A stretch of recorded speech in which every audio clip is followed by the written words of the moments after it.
Салам достор, бүгүн сиздер менен витаминге бай көк чөптөн самса жасайбыз. Алгач 2 баш пиязды майдалап туура алабыз. Ага кошулчу көк чөптү да жууп тазалап, майдалап туурап алабыз.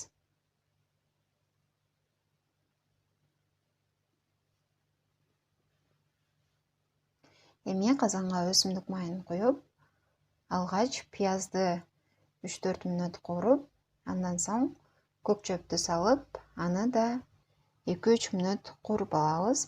Бул чөптү кууруп, андан соң пайдалануу керек экен. Ошондуктан мен кууруп жатам. Эгер сиздер укроп, көк пияз, петрушкадан самса жасасаңыздар, андан кууруп алуунун кажети жок. Эми ага татымына жараша туз жана кара мурчтан сээп аралаштырып алабыз.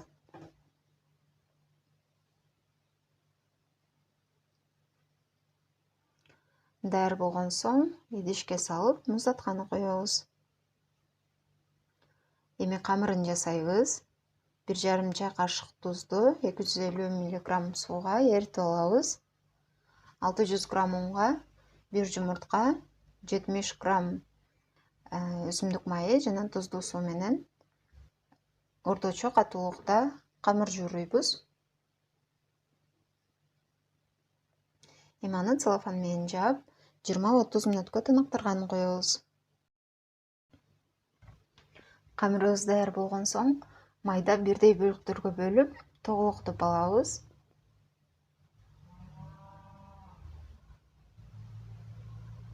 Эми аны целлофан менен жаап, бирден алып жаябыз.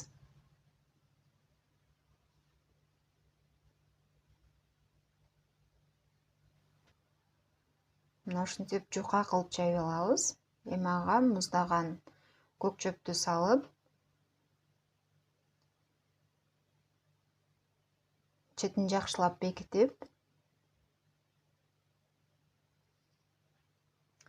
ашыкчасын мынтип кесип алып салабыз.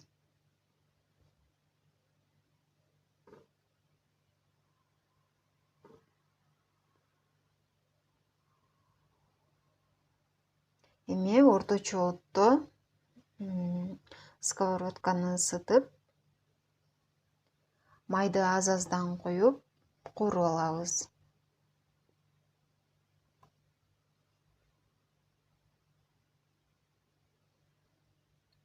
Бир жак жаба бышкан соң, экинчи тарабына аударып, бышырып алабыз.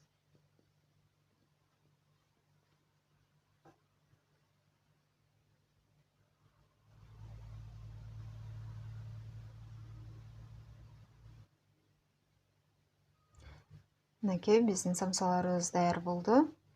Витаминге бай самса болот. Сиздер да жасап көрүңүздөр.